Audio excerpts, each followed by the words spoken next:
Баршаңызға сәлем достар. Бүгінгі видеода біз пачуба деген салат жасайтын боламыз.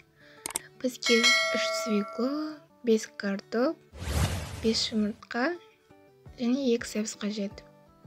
Мен осылай тёркілап дайындап алдым.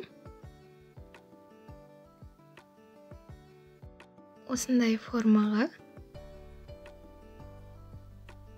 Осы формамен жинап шығатын боламын. Бұл тек бір салаттың порциясы десем де болады. Сіздер көп істегілеріңіз келсе, осы рецептін тағы 2 есе қосыңыздар болады.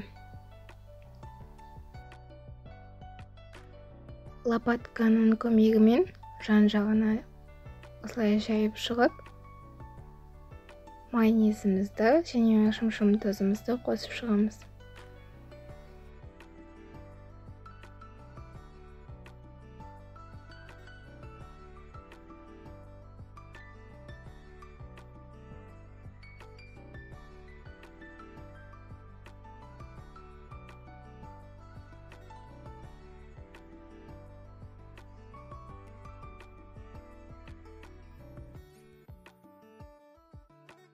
Үстінен майонезді тегістеп жібереміз.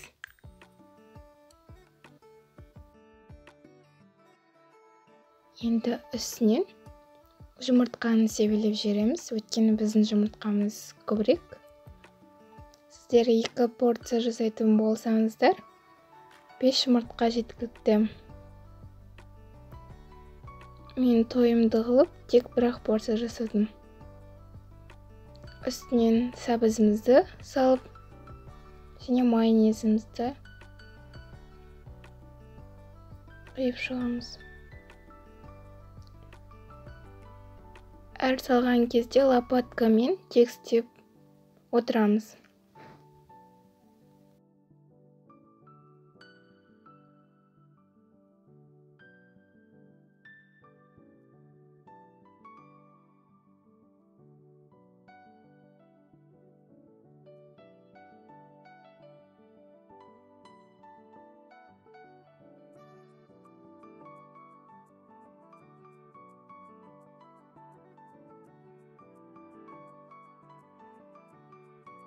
Сәбізіміздің үстінен осы свекломызды салып, бетін тегістейміз.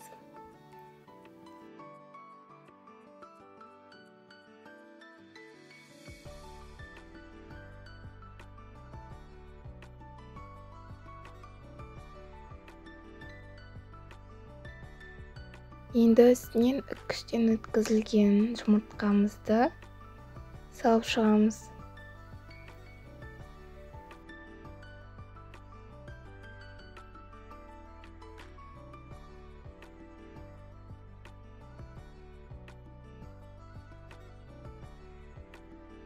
Бетін тегістеп болғаннан кейін формадан босатамыз. Үстіне майонез себелейміз.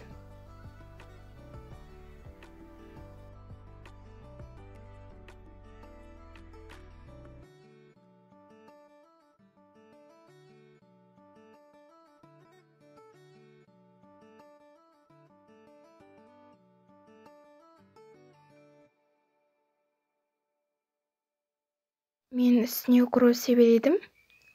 Сіздер сеппей қойсаңыздар да болады, және жүгерімен әсемдеп қойдым. Видеоны соңына дейін көрсеңіздер, каналға тіркеліп, лайк басып, өз пікірлеріңізді комментарийға қалдыра кетіңіз.